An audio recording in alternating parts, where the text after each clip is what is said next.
Science, literature, and math, all amazing topics that you learn in school. And in recent years, we've introduced sex ed to the equation. All right, so you take the penis and you take the vagina and you smash them together and you get babies. Any questions? But how do we know if we're falling in love?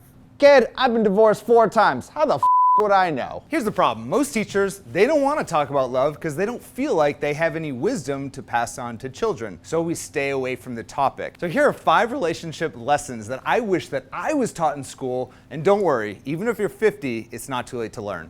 Keep watching.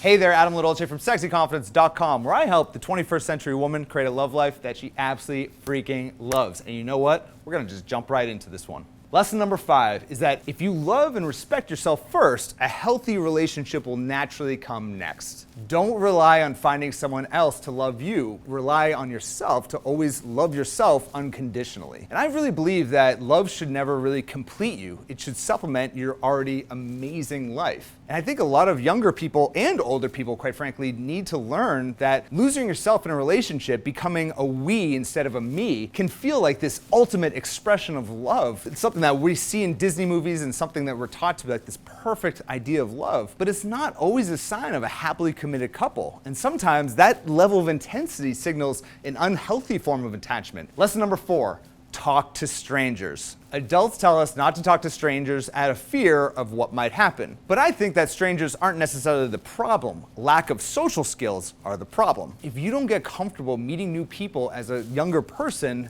then when you get older, it doesn't get any easier. Get out there, experience new people, be open to talking to people who have a totally different viewpoints of you than yours, people who might have different opinions than you have, and people of different backgrounds. And this is going to give you those instincts as you get older to know who to trust and who not to trust. And when it comes to love, quite frankly, the more people you meet, the more you just might be surprised as to the type of people you end up falling for. Lesson number 3 is that it's easy to get sucked into a bad relationship, and it's hard as to get out of it. We're always taught when we're younger to follow our heart, follow our emotions. And when you fall in love, just go for it. But rarely do we ever talk about that heart-wrenching pain that ensues when a relationship just doesn't work out. The pain, the confusion, the difficulty involved in getting out of the relationship. And I'm convinced that there are just millions of people right now living in shitty relationships just because they're afraid to break up. I really believe that people need to be taught that breakups aren't necessarily bad.